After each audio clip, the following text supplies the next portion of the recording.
resisting it. All right, well, we are going to get started in just a minute. I'm excited to welcome everyone here. Just if you're just joining, we'll get started in just a minute, but you are on mute, so don't be confused if you can't talk. I'll be unmuting for anyone who wants to ask questions at the end. It's just a way to help keep this flow in check. I'm excited to get started soon. Okay, I'm going to take my screen share off and just welcome everybody. Hi, everyone. This is the second installment of the Digital Campfire Download. I'm so excited to welcome you all here. For those who don't know me, my name is Sarah Wilson. I'm a digital strategist and I'm based in LA. I used to work at Facebook and Instagram running lifestyle partnerships, and I was a journalist before that. In early February, I wrote this piece all about the concept of digital campfires, I called them. It was about this phenomena of younger audiences kind of retreating from social platforms and really going towards smaller, more intimate spaces where they were gathering online, more closed communities. And they were based on private messaging or micro interests or shared experiences, things like Instagram threads or Fortnite or Facebook Messenger. I called those communities digital campfires. It was really just a way of naming them. And then the coronavirus hit. And overnight, digital campfires really exploded. We see them everywhere. The Pope is doing them, Zoom happy hours, virtual and interactive sound baths, you name it, you've all been on them. And so I launched this series to find out what makes a great one, what really helps them burn bright, how do you keep one going, what's required, the nuts and bolts for building these communities. I'm really excited to welcome my first guest today, Molly, but just a quick bit of housekeeping so everybody's on the same page. We've been on enough Zooms to know the basic etiquette.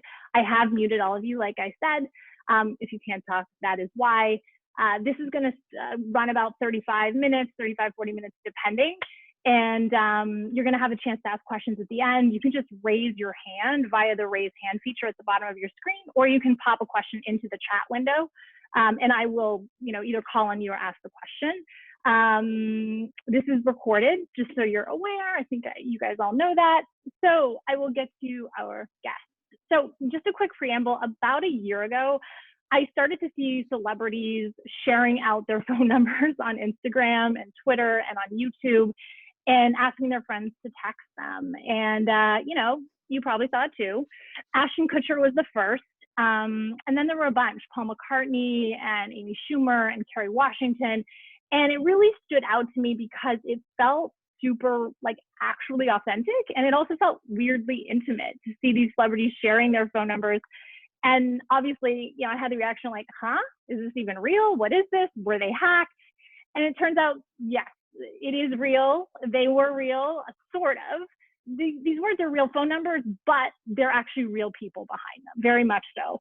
And Amy Schumer is really Amy Schumer texting you. So not a bot, in other words, not a bot. The communication is really being facilitated by this new platform called Community. And it's all about helping facilitate direct one-on-one conversations between either brands and their audiences or celebrities and their fan bases. And it's all about not getting buried by algorithms and feed machinations. This platform reflects a broader trend towards private messaging that we're seeing, that I talked about in this piece I wrote. And it's being embraced as a means to create actual community. So here to help us understand what this platform is all about, the nuts and bolts of building it, and the big picture vision for texting is Molly DeWolf Swenson from community.com. Thank you so much for joining, Molly. I'm so glad to have you. Yeah, I'm so glad to have you. I mean, we're going to talk about the poster to the right of you, which is pretty fabulous. We're also very much color coordinated, which did not plan, to be clear. Didn't plan it, no. Did not plan. Yeah, no, but I'm so Sarah, happy to have you. Yeah, it's thanks for having me.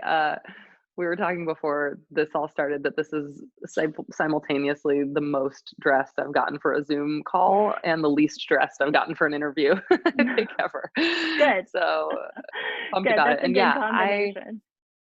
I've had, I guess now 4 weeks of Zoom calls, most of which have been with this poster or piece of art in the background, and no one yet has been able to get the reference. If anyone here does and wants to Yes, put it in the chat, you get pop it in 100 the points. chat.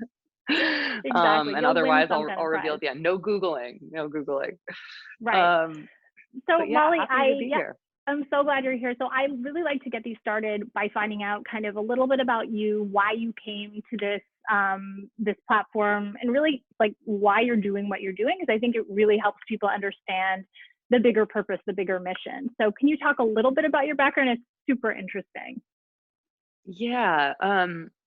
Yeah, I mean, as a bit of background, my whole career has sort of existed in policy, philanthropy, social impact, media.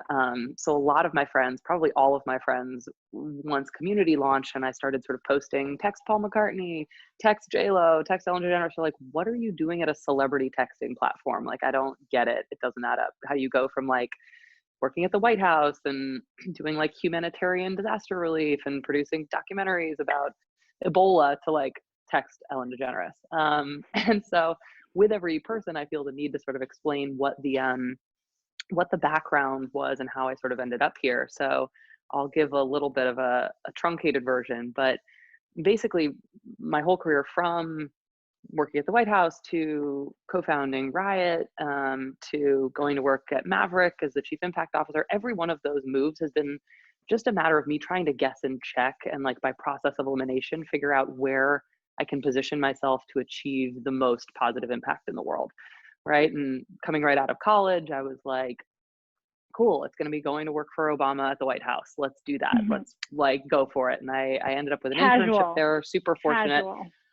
And listen, I feel also the need to sort of say, right, like I was fortunate enough to sort of come out of college being like, okay, I don't need to worry about, you know, whether or not I'm going to be able to survive out there and have a roof over my head and all these things. So let me go do an unpaid internship, right? So Mm-hmm. that was, I mean, it was amazing. I was surrounded by, you know, the most passionate, hardworking, diverse, mission-driven people I think I've almost ever met there at the administration, and we were all pulling in the same direction. And then we were all there for the 2010 midterms where the Democrats lost the House, the Democrats lost the Senate, and all of a Mm-hmm. sudden became abundantly clear that we weren't going to be able to get anything done. That it was like, Right. oh, because of the two-party system and the way that this government is structured, like we're just going to be in gridlock because for the most part, and this happens on both sides of the aisle, Democrats and Republicans sometimes are often care more about reelection than they do about governing and passing things with bipartisan support and all that. So Shocking.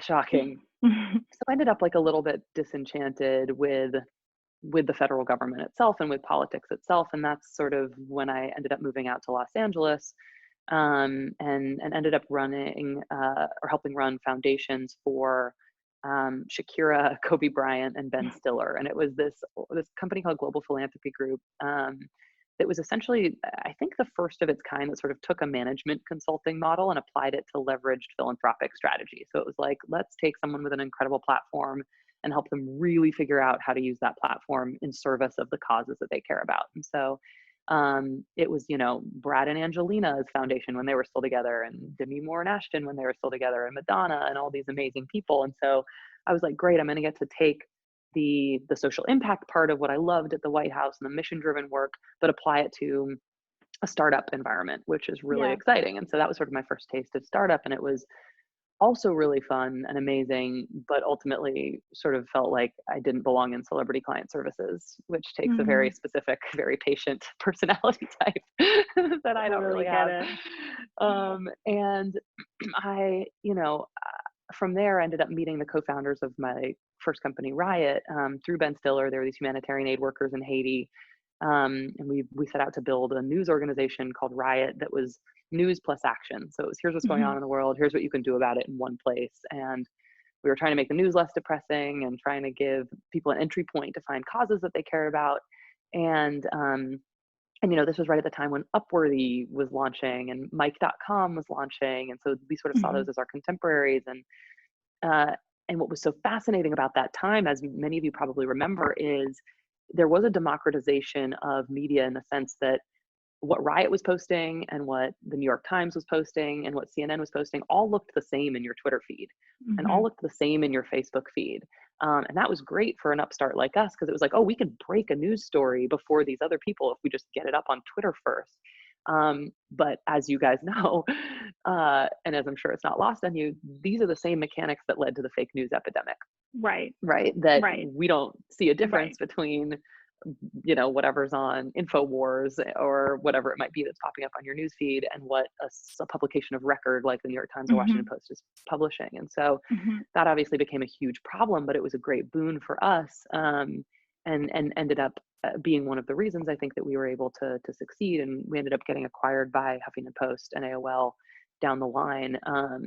But it was in the 2016 elections that we were working for the media, and I had this moment like I did in 2010 during the midterms where I was like, oh my God, I don't know if media is the place to be to achieve the most positive impact in the world either.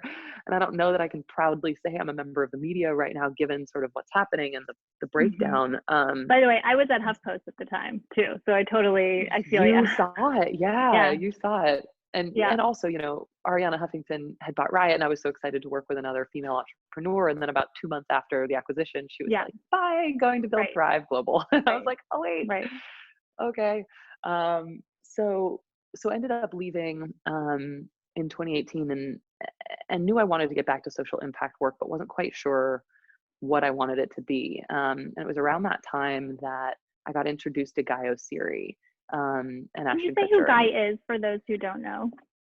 Yeah, so Guy is, he's been Madonna's longtime manager and partner, and for the last 15 or 20 years was involved with Maverick Records, which was initially Madonna's music label and then turned into a music management company. And it's now the biggest music management company in the world that's under Live Nation. So it reps people from, The Weeknd and Nicki Minaj to Miley Cyrus and Britney Spears to Aerosmith and Paul McCartney to Jason Aldean and Florida Georgia Line. It's sort of some of the biggest acts in pop, rock, country, urban, and Guy has been Ashton Kutcher's investment partner for the last 10 years or so. So the two of them had A Grade and now Sound Ventures and Sound 2, which are really serious venture investment firms. And they invested early in Airbnb and Spotify and Uber and Acorns and all of these amazing companies. And they were sort of the first two guys out of Hollywood to be like, what is this tech thing? And really go in and sort of do the diligence of learning how to be investors. And so I get introduced to Guy under the auspices of Guy Osiri wants to do good in the world now, go talk to him. And I think he was imagining like a Peace Corps volunteer walking into the office, because in his mind, in his exposure to impact through Madonna and through Bono, it's like a very specific type of impact and nonprofit person. Until I walk in there and I'm like, I used to work in politics, and then I sold a company, and now I'm doing a little venture investing. And he was like, I don't get it. And he has in his office, if any of you ever go, he has a whiteboard that's filled with the names of all the musicians under management at Maverick, all their social media followings, and then all the actors and actresses under management at Untitled, which is their sister management company. And then a couple doors down in Ashton's office, there's a list of all the companies that Sound and A Grade invested in. And he basically points at these and he's like, how do we make impact with this? This is what we have access to. We have access to capital. We have access to social capital. Like, how do we take advantage of that and do something good with it? And I was like, I don't know, but that's a very fun, exciting challenge. So what we talked about in that meeting was sort of building out an impact arm of Maverick. And the role was sort of this chief impact officer role that was sufficiently vague enough to encompass all these things that we talked about wanting to do. And my first day of work at Maverick was the day of the Parkland shooting, actually, on February 14th, 2018, which was obviously horrific. But it also was a moment where everyone was like, oh, that's what that girl's doing in the building. And I was basically trying to wrangle. Yeah. So because I came in to be the central resource for all things policy and advocacy and philanthropy in the building, if any of the artists had questions about it. I'm going to take a really quick pause talking about school or shootings to show you guys bucket who's in my lap, because I did thirst trap a lot of you into coming with promises of bucket. And Thank you. if I shriek for a second, it's because she's just bit me probably. But so basically it was trying to galvanize the support of all these artists, of these students, right? And the instructions were basically like, just support whatever the students are saying, just support the students. And Amy Schumer went and spoke at the rally in Los Angeles, and Miley Cyrus and G-Eazy went and performed at the rally in DC, and Paul McCartney spoke at the one in New York. And so it was this great moment to be like, here we can all galvanize and really apply this social capital in service of something. Lending kind of the social capital to a movement at that time, which was just burgeoning. Yeah, exactly. Got it. So really being the catalyst for that. And really trying to just sort of celebrity wrangle, which, you know, if you've tried to get one celebrity to do a thing, it's really hard, let alone a bunch of them. And that ultimately became sort of the real thrust of what I was looking for when I came across community, was a way to more effectively galvanize social capital and support of things, because everyone's doing their own thing. Everyone's really busy. It's very hard to do that. And I actually met, so this finally gets us to the community part of the interview. I'm sorry for the long preamble, but I met Matt, the co-founder of Community, with my friend and business partner, Noah Heller. Now, Noah and I both left our last companies around the same time. He was at Hulu and I was at Riot. Hulu was one of Riot's biggest clients. We became friends that way. And as we were both leaving, he said, would you be interested in like setting up a little venture fund? There's some people on the East Coast who don't have great visibility into the LA venture market. Would you want to help me like deal source for them? And I was like, sure. I don't know what that means exactly, but yeah, let's do it. I've been on the fundraising entrepreneur side of this, but I've never been on the grant making investing side. Sounds fun. So we set up this little venture fund, and were introduced to Matt through a good friend of ours named Corey McGuire, who out here runs an amazing community in Venice called Winston House. And he was like, we use this texting platform to do RSVPs for our shows on Thursday nights. It's this little invite only music venue. He was like, you should talk to Matt, the founder of this texting company, because we're using it, we love it, and he's raising money. Go check it out. So I actually I had to carve out in my Live Nation contract with Guy for this venture fund, so that I could sort of continue to keep an ear to the ground for what was going on in the LA venture scene. And we go into this meeting with Matt, and he like rolls in off his motorcycle with his like ponytail, and I thought we were meeting this celebrity like influencer app, and I was kind of confused, and I was like, oh, okay, this is a text messaging thing now. He basically shows us this dashboard that he gives, these artists. He had about 100 or so indie artists on the platform. He was like, we give them a phone number, we give them access to this dashboard, they share that phone number with fans text in, and then they're asked for their name, their birth date, their city, and their gender identity. And that basically starts a CRM in this dashboard. So what he built was a CRM for people who'd never used CRMs before, right? Only businesses use CRMs. And in case anyone doesn't know that acronym, it's a customer resource management tool. So it's like MailChimp, right? Or Salesforce. These are things that are business tools rather than social platforms. And we were looking at this, and it was so simple and so clear that it, and he starts talking about the rates of open rates on text messaging, right? 98% of texts are open within 3 minutes, and click-through rates are, at 70%, and reply rates are at 40%. And like anyone who's been in social media, anyone who's been in media, period, knows that that's just obscene. Totally that's unheard of. Yeah. And the fact that, fans don't have to download an app, the app ecosystem sort of dying. It was this sort of light bulb moment for both Noah and I, where we were like, oh my God, I think we have to take this to Guy and Ashton immediately, because this might be what they were talking about when they said, how do we crack the code on access to all this capital and social capital? And so we walk out of that meeting, I sort of run it over to Guy, and he's like, well, tell me more about it. And he's, properly vetting it, and goes and shows it to Ashton. And we finally sit down and have a meeting about it. And Guy's like, I've been looking for this for 5 years. He's like, this solves, as a music manager, more than half of the biggest pain points we have when we're Mm-hmm. touring, in terms of like, you Mm-hmm. can't just let your fans in Miami know that your Miami show isn't sold out. You have to Mm-hmm. let everyone in Germany and Brazil and all these places know. But with this, you can just Mm-hmm. text people in Miami. If you have a collaboration with an alcohol brand, you have to like run the risk of advertising that to 13-year-olds if you're putting it out Mm-hmm. on Instagram. Whereas with community, you can just text the over 21-year-olds about it. Right. Same goes with when you're on tour and you're in venue. How do you ever reach those people again? You have no idea who's in the audience, and you have no idea how to reach them again. But if you're sharing your community number the way Paul McCartney and J-Lo and the Jonas Brothers and Jim Gaffigan and all these people have been doing for the last year or so, you then all of a sudden have more information than the ticketing platforms about who's in the audience. Right. Because even they don't know who's scalped tickets or who's, bought tickets for friends or family. But if you have people text there in venue, you have them forever, right? These are your highest value fans. You should be able to reach them. Right. And they're right there. So I want you to, I want all of this, but I want to also just take a step back and make sure people know how it works, because what that platform is a little different in some ways from what Community Now is. And what Community Now is actually very simple. And I just want to go through a flow so people are aware, in case you're not, of what it's like to actually sign up and how you do that. So I'm going to quickly go through this. I am just going to literally like high tech hold up my phone. I'm going to sign up to follow. Actually, everyone who's on their phones, you guys can do this. If you have a phone by you, this is the way most people discover it, right?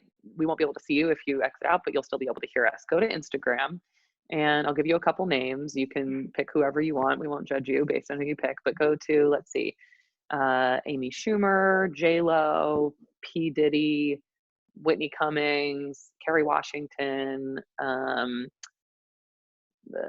Paul McCartney, any of those people that we mentioned. Now, what you should see on their pages is a lot of them have their community number written in their bio here, but they also have a text message button. There's 3 buttons underneath that says follow, message, and text.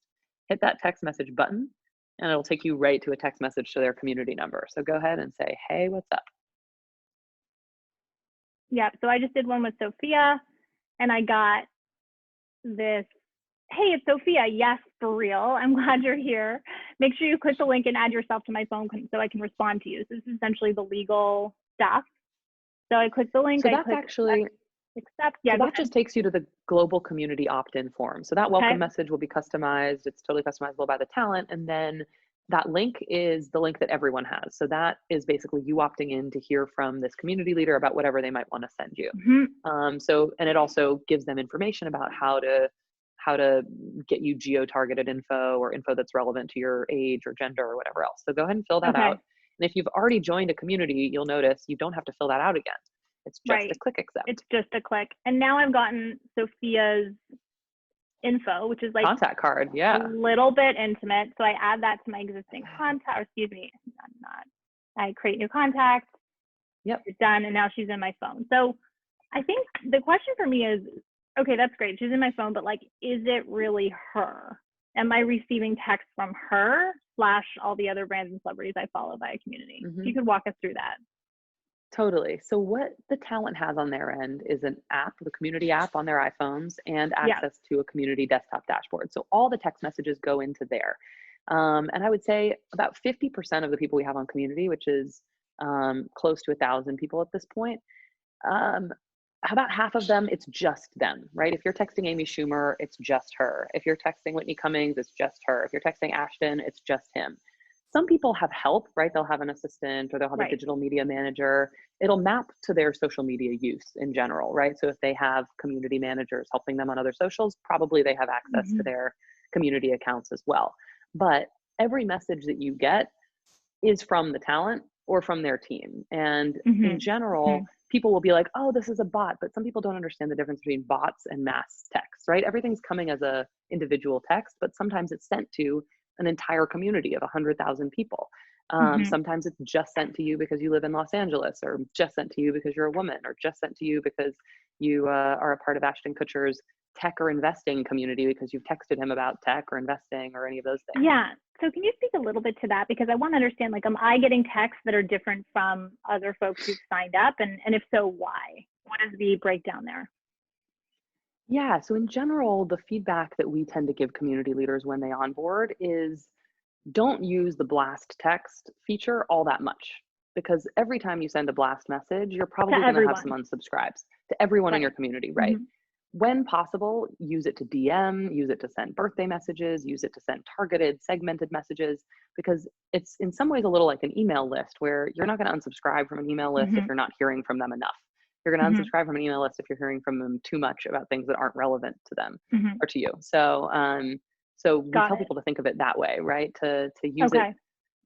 To use it more like you're texting with friends than like a marketing platform or a tool for promotions. And we don't want our text message inboxes to turn into our email inboxes. So we're Right. pretty prescriptive. Got it. And you spoke a little bit earlier to kind of the problems that you're solving with this. Can you now, excuse me, elaborate on that a little bit? Just because, there are so many problems with big picture social platforms, and you just sort of started, Mhm. whether it's privacy, toxicity. I'd love for you to dig in there a little bit. Yeah, absolutely. So the way that we talk about community or my elevator pitch for it, which it's going to be a little different depending on who on the team you're talking to is community is a way for people and brands with audiences to fully own the relationship with that audience via text message. So, via a channel that is native to every single mobile device on the planet, in an environment that's free from advertising, free from algorithms, and free from trolling and toxicity. So, that encompasses a lot of the problems that are solved. One is I'll start with the relationship ownership, right? If you are JLo and you have 110, 120 million followers on Instagram, you don't actually own any of that audience. Instagram can change their algorithm. Instagram can disappear one day off the face of the earth the way Vine did, or the way Musically did, or the way MySpace did, and that audience is gone. You're essentially building your house on someone else's real estate. Hmm. The only true owned and operated channels are email and text messaging. Hmm. There isn't really another way to fully own that relationship. So, for the most part, musicians, unless they have an email list, which for the most part they don't, or it's not being used very well, and also who under 25 is even checking email these days, you don't have an owned and operated channel. So, you're Hmm. relying on these other channels to make sure they don't disappear so that your business doesn't suffer or disappear. So, Got it. that's one piece of it. The second piece is the no algorithms, right? So, as with anyone who's been on social media for long enough and tried out the different platforms, the algorithms determine what gets seen, right? It used to be that, as you're growing, maybe 20% of what you're putting out there is seen by your audience. And now it's on average 4% organic reach across Instagram. Hmm. And that's because algorithms shift, they suppress certain types of content. And also every other thing we see is an ad. And so that's sort of course, I'm not Right. We going to see become everything I want to see. inured to it and become jaded. Yeah. Yeah. And so if you're using social media as a way to get the word out about something, really you're using it to get the Hmm. word out to 4% of your audience about something. So like every Right. time I pitch this to an artist, I'm like, how many times have you been on tour and you're in, wherever, Chicago or Dallas, and you run into someone, they're like, oh my God, what are you doing in town? And you're like, I had a show last night. Like that happens every single tour stop Right. because there's no way to really effectively get the word out. And so this is a direct and immediate form of communication, right? For the most of us, our text message inboxes are at zero. Um, and so you're actually going to get the message when Right. that's the case. So then the second or the third piece is the advertising piece, right? When we say no advertising, we don't mean that you can't, as a community leader, advertise on community. If you have a brand partnership, go right ahead. If you have merch to sell, go right ahead. It just means that community is not going to advertise to your audience. Hmm. We're never going to put an interstitial ad in the middle of your text message conversation with someone. We're never going to do a pre-roll on a video that you send out to your fans. That's not our business model. Our business model is like MailChimp or Salesforce. We're a SaaS business. So Hmm. these leaders are paying us a monthly subscription based on the size of their community to Hmm. use the platform Hmm. so that we never have to do any of that. And then the last piece, which is super important for a lot of talent, is the no trolling and toxicity. Not Yeah. only is a lot of talent getting trolled, but so are their fans. Right. And in community, there's a couple reasons that there's no trolling on it. One is because people are opting in with their names, their phone numbers, their date of birth. It's not an anonymous platform. Hmm. And the barrier to entry is a little bit higher than, just creating another username to troll or just creating another handle to troll. Um, you can't really just create another new phone number if you get blocked. And also, because there's no oxygen for trolls to breathe, it's just this one-on-one conversation. There's no audience for it. Right. There's not a lot of it. And then we also have, That's an interesting way of putting it. No customizable. oxygen. Yep. Mhm. Yeah, it's just they're yelling into an empty room, basically. Right. But if there's also toxicity filters in the community app where you can add in, certain words or phrases you never want to see, Mhm. certain names. We had an artist that was like, I'm not getting on community until I can filter out the name of my ex. I don't want anyone texting me the name of my ex. And you'd be surprised And how you many people can. use that. And you can. You Like can. you actually can. You can. Right. So what are some like OMG moments that have happened as a result of the platform that could not have happened on another platform, like say Twitter? Oh my gosh. There's some really cool ones that are happening right now. One of my favorite artists on the platform is Brad Paisley. If I was Mhm. going to ask you like who you thought would be the most successful community user of like every talent out Right. there, he's probably not in your first 100 guesses, 1,000 guesses, but he is crushing it. And he's doing this really cool thing where he's having people text him Zoom links if they're having a birthday party or anyone they know is having a birthday party, and he's hopping in and surprising people for their Oh my birthday God, on that's Zoom, genius. That's genius. which is so cool. Right. And he, that's because it's a private channel. You wouldn't want to be sharing that Zoom link on Instagram publicly, and if you Right. put it in DMs, it'll get lost. But because Brad has a community set up for Zoom, everyone who submits and says Zoom gets automatically filtered into that community, and he can just sort his inbox that way. Got it. So that speaks to the Um, mechanics of the platform. I'd love to first. So mhm. what are some mechanics that people who just use the platform would not know if they weren't sort of deep into the back end? You guys collect information on age, location, keywords. What else? Yeah. So the thing about community that we really are trying to impress upon users in particular is the privacy piece of it, right? A lot of people, when they get that form to fill out their info, is like, I don't know. And they're pattern matching to bad internet behavior, which makes total sense. If any of you saw The Great Hack, like, why would you ever give your information again to Right. anyone? And something that I think, we need to do probably a better job as a company of doing is really differentiating ourselves from social media in that way. We exist to fully protect your data because our customers are these talent, not advertisers. We basically have a duty to make sure that that info is fully protected. So even on Mhm. the celebrity side, they can't see your date of birth and they can't see your phone number. That's not information that's visible, right? So they couldn't export your data and sell it to Clorox if they wanted to. We Mhm. protect the user data and we protect the talent data as well. So basically everything that we get from you about where you live, if you get a text for your birthday, that's all declared information. That's declared data when you opt in.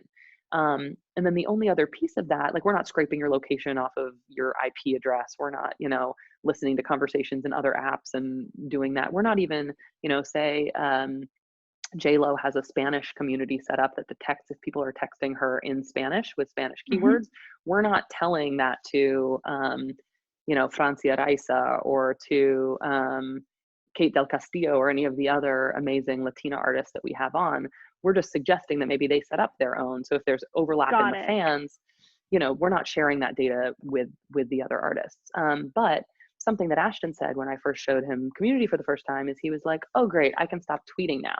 And I was like, "What do you mean? Mm. You have like 20 million followers on Twitter. Why would you stop tweeting?" And he's like, "The problem is half the people on Twitter follow me for Dude, Where's My Car, The Ranch on Netflix, my rom-coms. The other half follow me for tech investing and cool company tips. And then some people care about hearing about Thorn, which is my anti-underage sex trafficking nonprofit. Other people are like, don't talk to me about that. It's gonna ruin my day." And if you talk about football, I'm alienating people who don't watch football. So he's like, I'm inherently alienating a portion of my audience with every single tweet I send. Mhm.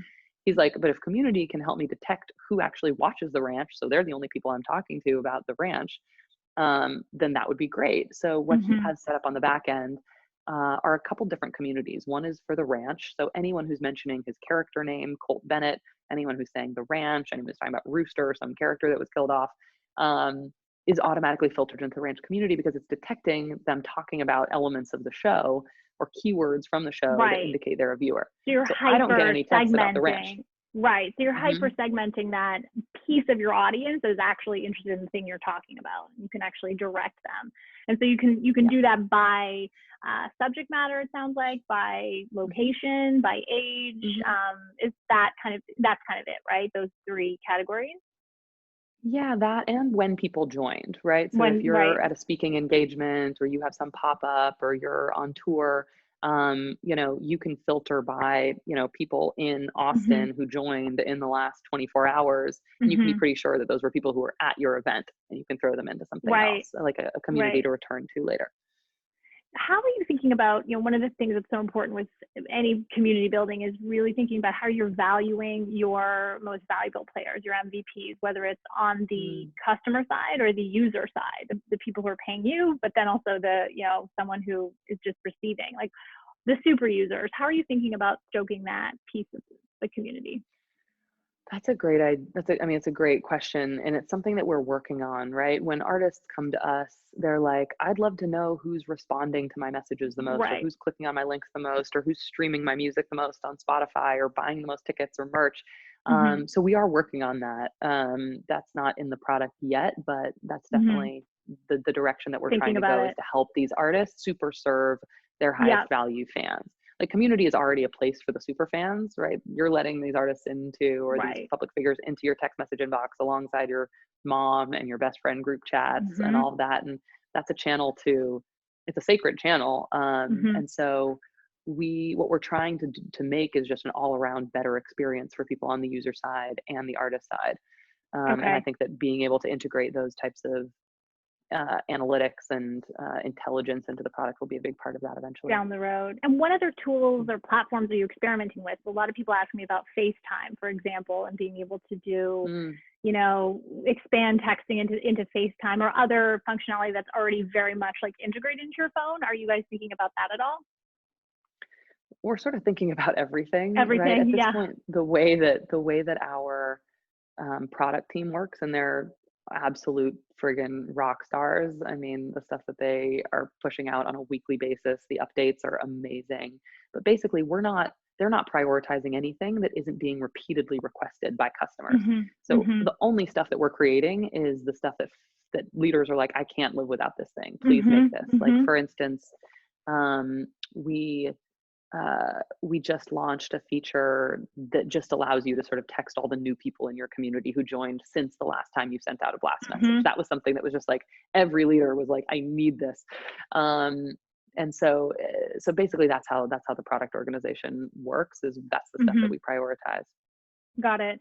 So when I think about community, at its core, it's about facilitating connections between people. Mm, And so I'm really want to understand how this platform does that, or if that is part of it. It's obviously it's one to many, so it's sort of more like a broadcast situation, but it sounds like there's also these burgeoning relationships that are happening, whether it's at shows or in other forums, whether it's like around mhm. interest, like parenting. Could you speak to that a little bit in terms of bringing people together, like how the platform is actually doing Yeah, I mean, it's so interesting, right? Leaders will come on to the platform, or I'll be talking to them about it, and they'll be like, this sounds like it's a lot of work to really like message every single person back. that? And Mm-hmm. some people are messaging every single person back. Like, there are people who are hiring teams to make sure that everyone gets a response.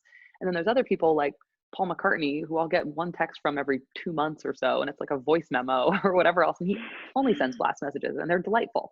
So like, there's Mm-hmm. so many ways to use it. But in terms of those sort of one-to-one direct messages, there's a lot of really beautiful stuff that we're seeing happen. I mean, there was this mom of a track team that texted Ashton about the team not being able to afford new sneakers, and he got them new sneakers. Mm-hmm. We saw Amy Schumer post something on Instagram about going through IVF, and how challenging that was for her physically and emotionally, and asked for recommendations from anyone who'd been through it.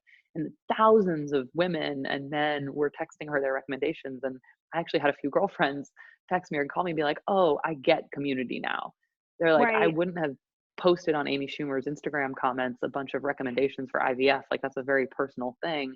But I texted her 2 pages of recommendations because it's a private channel." Mm-hmm. And then Francia Raisa, who's amazing, she donated a kidney to Selena Gomez a few years ago, Oh and yeah. had never Yeah. really talked publicly about it. And then on February 14th, which is National Organ Donor Day, she launched her community number to talk with people about organ donation if anyone had questions, and to be sort of a person to support them through it. So some people are going really wide with their numbers and are like, I'm leaking my number, text me, text me, text me. And other people are just using it to create these very small, intimate communities around certain interest groups. So when people are like, who's using community the best? I'm like, it totally depends what you mean. Like, who's using Instagram the best? I don't know. Like, it depends. Yeah. We've talked a lot about celebrities. Can you talk a little bit about the brands using this really well? I know I follow this brand called Starface, which is, it's like a pimple patch, but it's totally made for Instagram. It is like the whole thing is designed expressly for Instagram. And I somehow decide, I don't even buy the thing, but I love them on Instagram.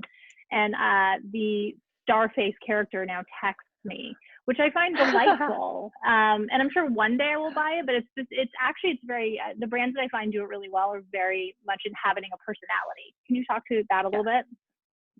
Yeah, so we basically didn't have any brands on for the first 6 months of the company's existence. So we tried to launch in January of last year when Ashton posted his number, but we broke one of our carrier partners' high volume SMS line, so we had to wait another 6 months, which is a story for another time. But we launched in July, and for the first 6 months had no brands, because it's hard to think of a use case where I'd want a brand texting me, right? Where it's like, I don't know that I want like, an insurance brand texting me about literally anything, unless it has to do with a very specific utility, right? I know why Postmates text me. I know why Delta texts me, and like Uber texts me. All of those make sense. But what about other consumer brands? And so the first big brand that we launched with was WW, so formerly Weight Watchers, and Oprah, because they were going on their 2020 vision tour, and Oprah was going to be the voice of the number in addition to sort of the WW team. And it was a really cool use case, because it was almost more like a touring musician use case, where Oprah got up on stage at every stop of the tour and was like, get out your phones. This is my number. Text me. I'm going to be asking you how you're doing on your 2020 vision intentions that you're setting. And it very much fits, right? That makes a ton of sense. But then you sort of get into other use cases like People Magazine. They were our first publisher partner to launch, and they did it in advance of the Oscars. And it's not like an RSS feed of their articles they're putting out. Totally the opposite. It's content that only you can get if you're in people's community. And it's basically the voice of your friend who has better red carpet access than you. And so it's very that's much a really an cool embedded, one. like an embedded perspective. Like, this is what you're going to get from something you cannot get anywhere else. Exactly. And then we had Global Citizen launch in advance of their live stream, which was super exciting. And they basically said, text me or text us about who you'd be upset to miss during the live stream, and we'll let you know as soon as they're on. And we had all these communities set up in the back end for Paul McCartney and Kerry Washington and Sophie Tucker and all these people. And then they were able to remind those people as soon as they were going on as the live stream. Right, because it was a 15-hour broadcast, so, Yeah. But I also want to chat a little bit about sort of community being used as an impact tool, because this is sort of I was actually just about to get you back to it. Yes, and I am going to open it up to questions after this, but this was like exactly where I was going. I was like, all right, so we have Amy Schumer doing IVF, and then we have Global Citizen, like where is it doing organ donation. So the reason that I went all in on community, like fully all in on community, was when I saw it used as a mobilization tool. Now, this was back in the summer of 2018. It was right after I'd sort of showed Guy and Ashton, and they were like, well, let's test it out with one of the Maverick artists. And I'd been working pretty closely with G-Eazy on some foundation stuff that he was doing. And he's great. He's like the first person to raise his hand to help anytime there's something that he can help on. So he was like, March for Our Lives, I'm there. The Woolsey Fire Foundation donation fundraisers, I'm there. He does a lot with criminal justice reform, and we were launching his new foundation at the start of his tour. And so we were like, let's test out this community thing and see if this works as a way to sort of drive donations. So he recorded this little video that went up on screens ahead of every set on his tour that said, hey, this is G-Eazy. Super excited to announce the launch of my new nonprofit. It's called the Endless Summer Fund, and it's dedicated to helping youth in the Bay Area, the city that raised me. If you want to meet me backstage after the show tonight and talk about it, send me a text message.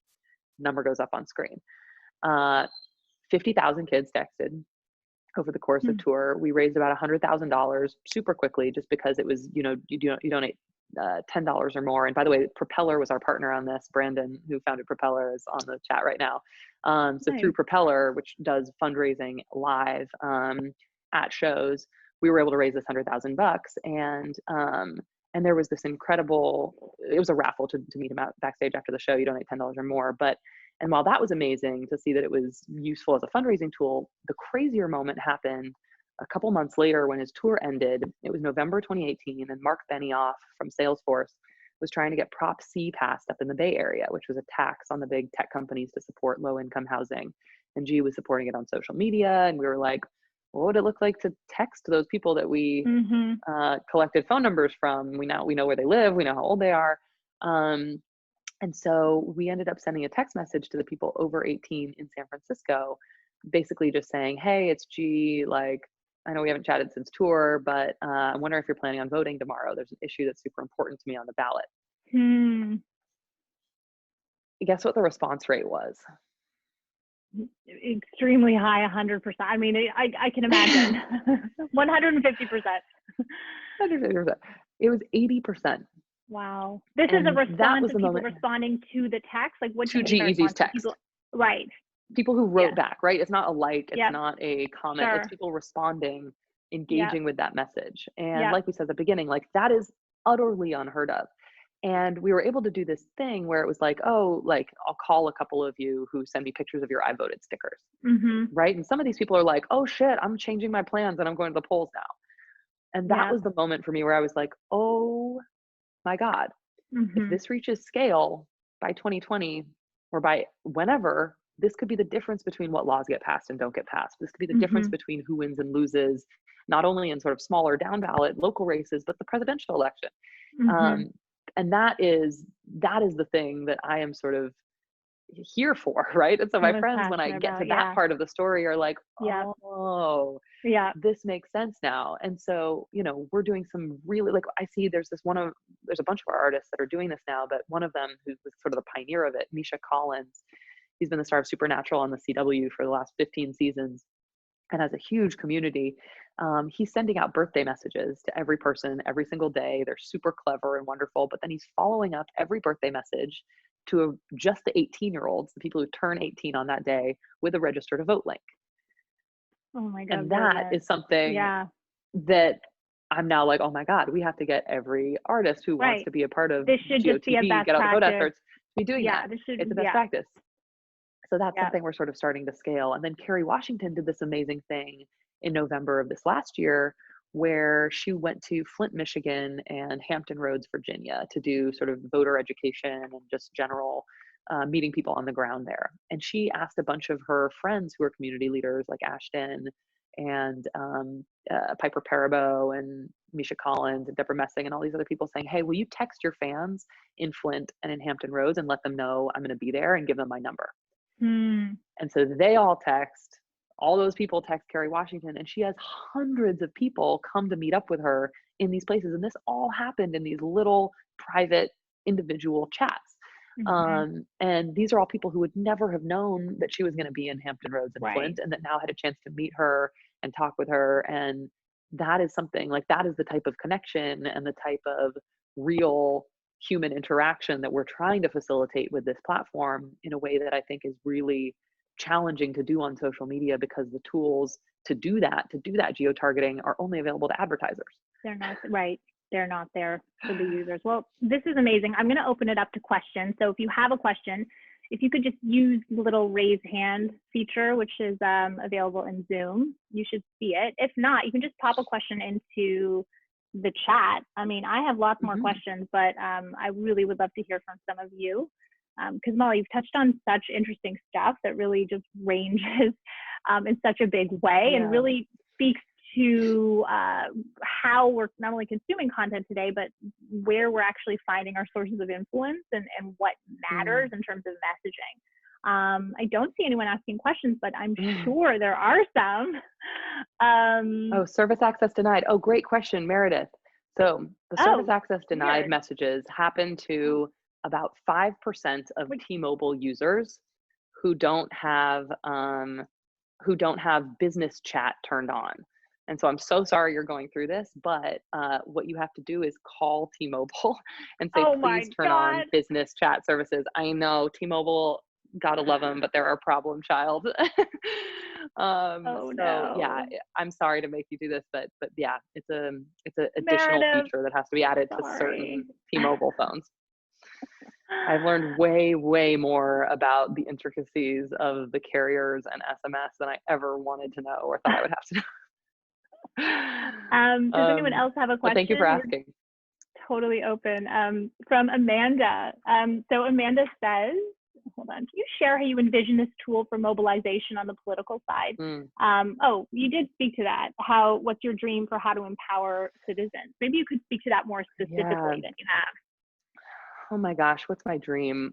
I'll tell you my dream. This is going to take a lot of work, but my dream would be for us to somehow be able to sync any community leader's community, if they want to know, with the national voter files so they could see, oh, these are people who are over 18 and not registered.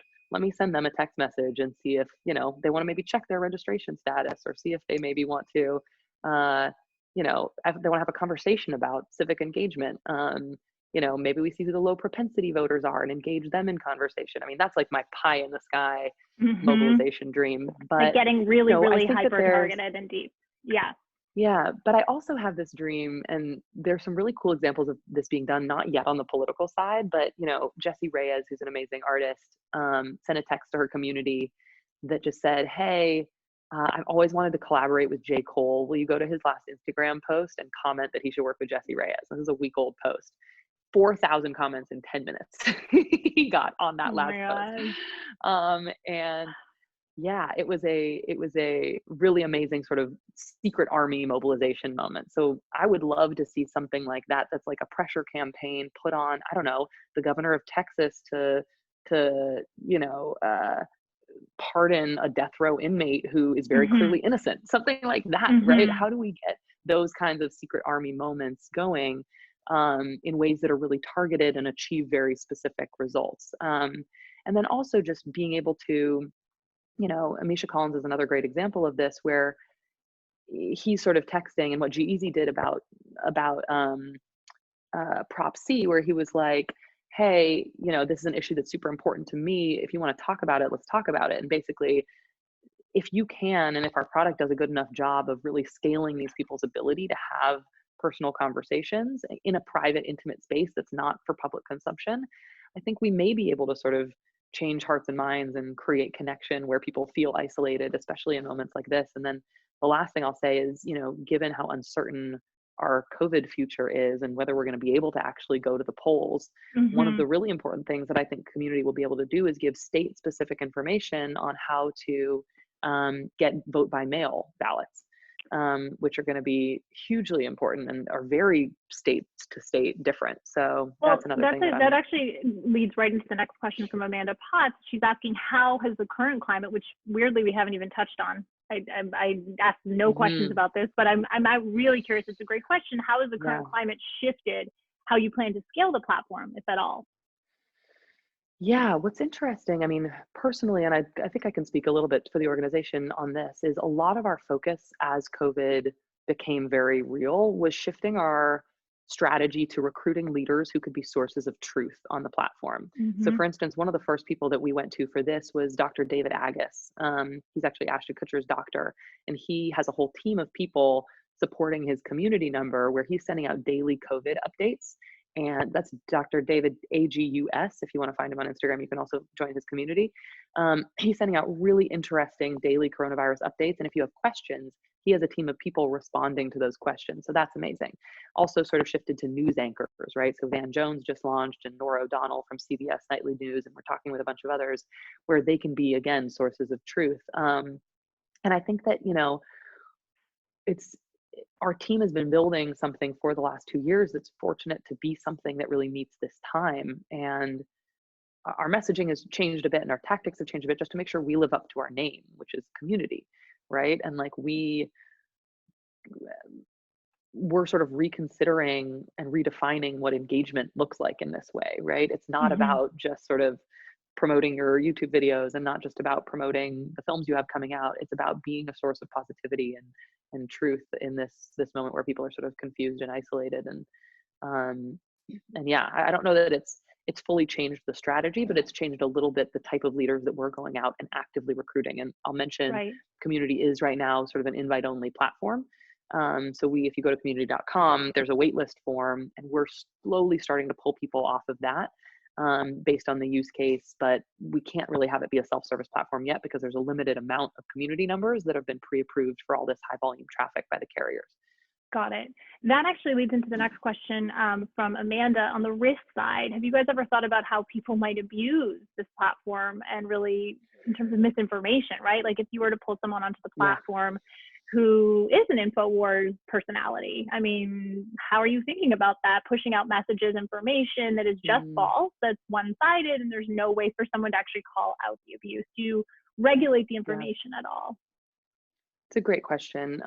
That's part of the reason we're invite only right now. Got it. Okay. You know, we have a vetting criteria and a team internally that basically take a look at every brand and person that we give a community number to, look at their sort of history of communication on other platforms, if they've ever been kicked off any other platforms, if they are known for divisive content or behavior, if they've ever spread misinformation, that kind of thing. And, you know, we're not saying no to those people. We're just saying, not yet.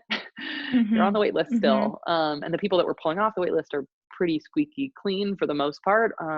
But then, you know, we are bound by federal telecommunication lines. So stuff like 420, which happened last week, we can't have any community leaders sharing stuff about cannabis because it's not federally legal. Oh, so interesting. So we actually had to sort of do some. So you had to do some like running interference ahead of time. We had to do a little bit of special running of interference around 420. Got it. Because people are used to just being able to say whatever they want on social media, but community, again, in trying to learn from the mistakes of our predecessors, is more. We're trying to make it a safe place and a positive place and a place where you aren't seeing. And basically we're taking lead from the carriers on this, where they're saying nothing that would offend people.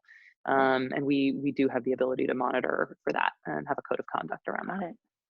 So I'm going to take a last question from Stacy Brockman. So what is the upside downside hesitation that leaders have, about getting on board the platform? And you touched a bit on this, but what does the fee look like, if you can speak to it, based on the audience size, size low end versus high end? Yeah, totally. So the hesitation from leaders has almost never been around the pricing. We're priced to be extremely competitive and by far the least expensive SMS product in the market, because we charge monthly for unlimited texting, right? Where I think almost every other texting platform, it's per text that you're getting charged.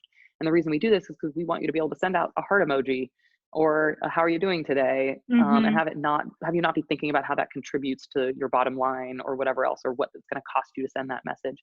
And it's a little different for individuals than for businesses. Of course, we have sort of enterprise pricing and individual pricing, but it all starts off at about $99 a month, and sort of scales up from there. But pretty commensurate with MailChimp, although a lot less if you think about how many people are reached by email versus how many people are reached by text message. And the only hesitation really that we've gotten from people is because they don't have time to launch another platform. And they're like, it's another thing. But as you might imagine, with everyone sitting at home right now and all the like our customers are the busiest people on the planet for the most part, who now have a lot more time. So it's busier than it's ever been for us, to be totally honest. Very cool. I think that answers all the questions, and it's actually exactly at the hour. So Molly, I'm so thrilled you could join for this talk, and just having your insight was invaluable. So I really appreciate it on so many levels, and I'm sure everyone here does too. I've gotten a ton of messages just saying this is such a great conversation. Thank you. Oh, thanks. And if you have any other questions that we didn't get to, you can also text my community number, which is just on my Instagram. It's at Molly DeWolf, and find the text button there. Hit me up. I'm happy to answer more questions. I saw a couple about other brands and things like that. So I'm around. I will also post that on my Insta, and you can go to digitalcampfires.co to learn about the next guest, sign up, and share with everyone. So thank you, everyone. I really appreciate it. And thank you so much, Molly. Thank you. Yay. Have a great day. Okay, you too.